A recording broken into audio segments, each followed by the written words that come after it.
आज आपको मां सिद्धिदात्री के दिवस की बहुत सारी बधाइयां और शुभकामनाएं। आज आपको रामनवमी की बहुत सारी बधाइयां और शुभकामनाएं।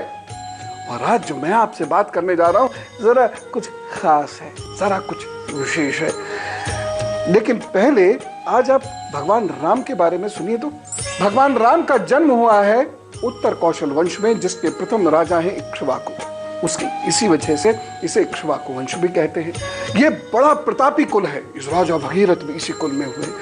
रघु राजा वो भी इसी कुल में हुए, जिनके लिए ये बात कही जाती है, रघुकुल रीत सदा चली आई, प्राण जाए पर वचन न जाए। ये ऐसा कुल है, वीरों का कुल है। ये वो लोग हैं जिन्होंने इस सृष्टि को सार्थकता प्रदान करी। ये वो लोग हैं जिन्होंने मनुष्य को जीना सिखाया। ये वो लोग हैं जिन्होंने राज्य को चलाना सिखाया, राजनीति दुनिया को सिखाई और साथ ही साथ प्रजा की रक्षा करी। इसी पीढ़ी के 39वें राजा हैं हमारे आपके भगवान राम। उन्हीं का जन्म दिवस आज है।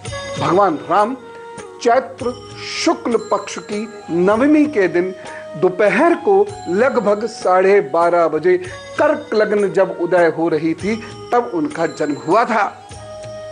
और जब भगवान राम का जन्म हुआ है तो अभिजित नक्षत्र लग गया है और ऐसा लिखा जाता है कि सारे ग्रह नक्षत्र तारे सब अनुकूल हो गए थे, क्योंकि उनके भगवान राम पृथ्वी पर अवतरित होने वाले थे। लेकिन राम का जीवन बहुत सरल जीवन नहीं रहा। ये जीवन जीने का पहला सूत्र बता रहा हूं। हम सब यही पूछते रहते हैं कि वो कब से वक्त आएगा जब जीवन मजे से गुजरेगा, उसमें कोई परेशानी नहीं होगी। कैसे गुजरेगा? किसी का भी नहीं गुजर सकता था, राम जी का भी नहीं गुजर सका। इसलिए संघर्ष के लिए तैयार होइए, ये भगवान राम सिखा रहे हैं आपको। सबसे अनुकूल ग्रह नक्षत्रों में जन्म लेने के बाद भी भगवान राम ने प्रजा के कल्याण के लिए घोर कष्ट सहा। लेकिन भगवान राम को मानने वाले बिल्कुल कष्ट नहीं सहना चाहते। क्यों? भगवान दशरथ ने ऐसा क्या किया था कि उनको इतने महाप्रतापी पुत्र और एक पुत्री भी प्राप्त हुई थी? जी, भगवान राम की बहन भी। भगवान राम की बहन कौन है मैं भी बताऊंगा। राजा दशरथ ने ऐसा क्या किया था कि उनको इतने प्रतापी संतान प्राप्त हुई? अब जानिए दशरथ जी ने ऐसा क्या किया था।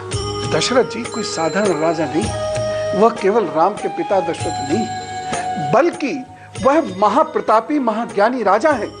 वह ऐसे राजा हैं जो गुरुओं के साथ बैठकर ज्ञानार्जन भी करते हैं और ज्ञान दे भी सकते हैं। दशरथ के ज्ञान की सीमाएं नहीं है, दशरथ की वीरता की सीमाएं नहीं है, लेकिन उनको पुत्र चाहिए था। आज का जमाना और वह जमाना अलग है। प्रजा का एक पालक होना आवश्यक था, क्योंकि दशरथ की पुत्री शांता वह तो शृंग ऋषि के साथ चली गई थी। वह उपलब्ध नहीं थी राज करने के लिए, इसलिए उन्हें संतान चाहिए थी और इस संतान की प्राप्ति के लिए उन्होंने पुत्रेष्ट यज्ञ किया। पुत्रेष्ट यज्ञ कराने के लिए उनके दामाद स्वयं आए थे और पुत्रेष्ट यज्ञ करने के उपरांत उन्होंने जो खीर थी, कुछ फल लोग कुछ कहते हैं फल भी है, तो वह खीर उन्होंने अपनी पत्नियों को दी। तीनों पत्नियां गर्भवती हुई और उसकी मदद से ये संतान हुई। अब खास बात क्या है? ऐसे उपाय आज भी मौजूद है।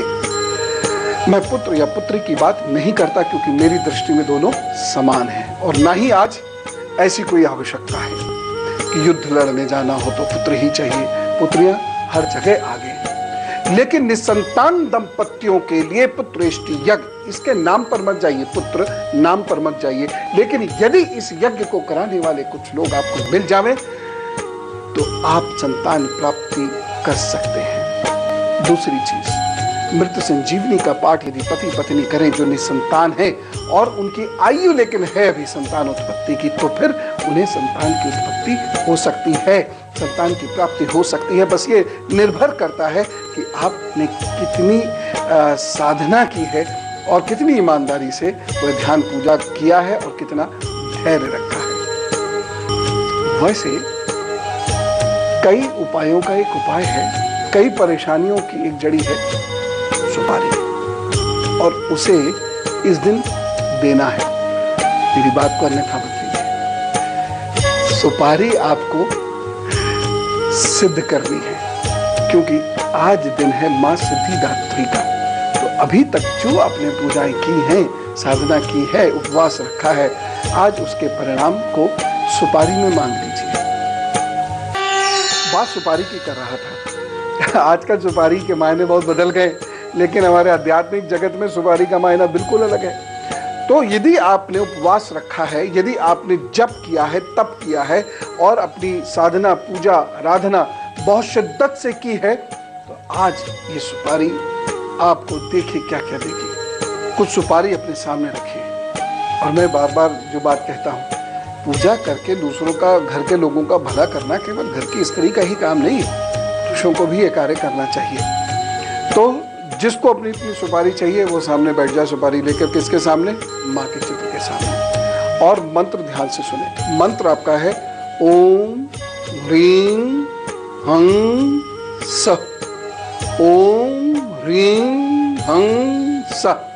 और इसको, सुपारी को अपने सामने रखिएगा और ओम ह्रीं हं स, बस अपनी सारी शक्तियां एकदम सुपारी में समा जाएं, ऐसी उपासना कीजिएगा।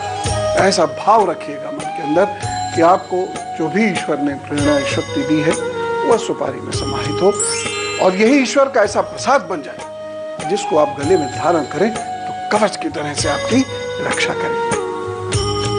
कर लीजिए इसे सिद्ध, अद्भुत परिणाम होते हैं। अनुभव से कह रहा हूं।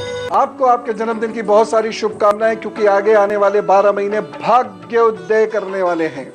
लेकिन जून से अभी तो कुछ संघर्ष रहेगा, रिश्तों को लेकर अभी कुछ परेशानियां रहेंगी, बहुत सी चीजें आपको छोड़नी पड़ सकती हैं, कुछ चीजें बंद भी हो सकती हैं, जिसकी एक टीस महसूस करेंगे। लेकिन जब भाग्योदय हो जाएगा तो फिर सब ठीक हो जाएगा। एक चीज कहना चाहूंगा, जून, सितंबर, दिसंबर और अगली मार्च तक की गई मेहनत, इन खास महीनों में की गई मेहनत, बनाई गई प्लानिंग आपको कम से कम 10 वर्ष सुख देगी। इसलिए छुट्टी है इस वर्ष काम पर। ये 12 महीने इंपॉर्टेंट है, लेकिन जून, सितंबर और अगली मार्च, मतलब मार्च 2017, ये विशेष है। All the best. उपाय क्या करना है? आपको प्याऊ लगवानी है, बस ये एक उपाय है, लेकिन एक रोज करना है। वो क्या है? सूर्य को जल देना है। ये उपाय आपने कर लिए, भाग्योदय निश्चित है अगली मार्च से पहले तय। मैं आज सुपारी देने वाला हूं, और आप गुरु मंत्र, ये गुरु मंत्र बच्चे जरूर सुने। आपने अपने बड़ों से यही सुना होगा बच्चों की, भगवान थे राम जी। तो जो भगवान होते उन्हें सब कुछ आता है, जो भगवान होते उन्हें सब कुछ पता होता है, और जो भी वह कुछ करते हैं वो तो सिर्फ लीलावश करते हैं, बाकी सब कुछ उनका ही रचा हुआ होता है। यही सुना होगा अपने बड़ों से।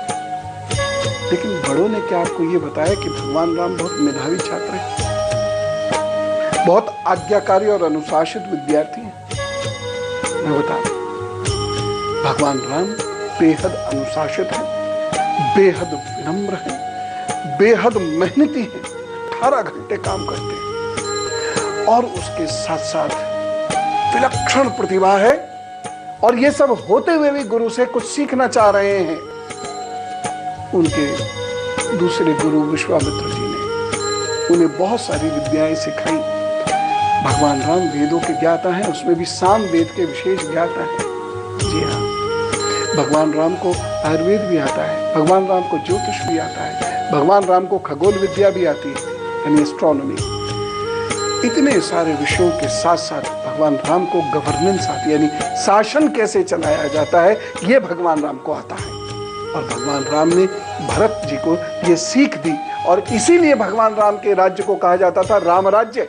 ये कपोल कल्पना नहीं है, ये एक बिल्कुल ठोस सिद्धांत है। इसको प्रिंसिपल ऑफ गवर्नेंस मैं कहता हूं। और भगवान राम ने एक ऐसे राज्य को चलाकर दिखाया, राज्य को इस प्रकार से चलाकर दिखाया कि 5114 वर्ष के बाद भी वह राज्य की बात हम लोग करते हैं। और ये असत्य नहीं है, ये सत्य है। ये कोई मिथक या माइथोलॉजी नहीं है, ये कोई महाकाव्य नहीं है, ये महाइतिहास है इस देश का।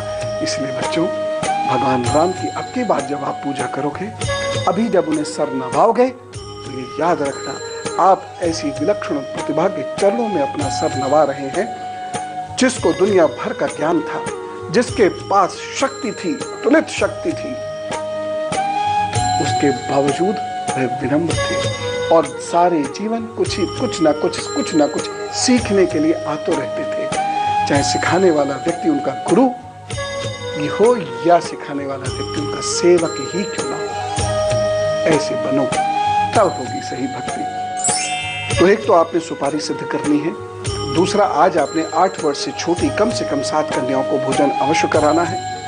इससे ज्यादा भी करा सकते हैं। भोजन में पान जरूर रखिएगा 2 लौंग के साथ। बाकी जो भोजन आप कराना चाहें, जो धन आप देना चाहें, लेकिन गरीब बच्चों की मदद जरूर कीजिएगा, कुछ ना कुछ धन देके, कुछ वस्त्र देके और भोजन खिला के। लेकिन एक महत्वपूर्ण बात, जो आपके घर भोजन करके जाएं या आप जिनको भोजन दें और वो भोजन आपका स्वीकार करें, उनके चरण, क्रॉस एंड चरण उन बच्चों के जरूर छू लीजिएगा। तो देवी स्वरूप है।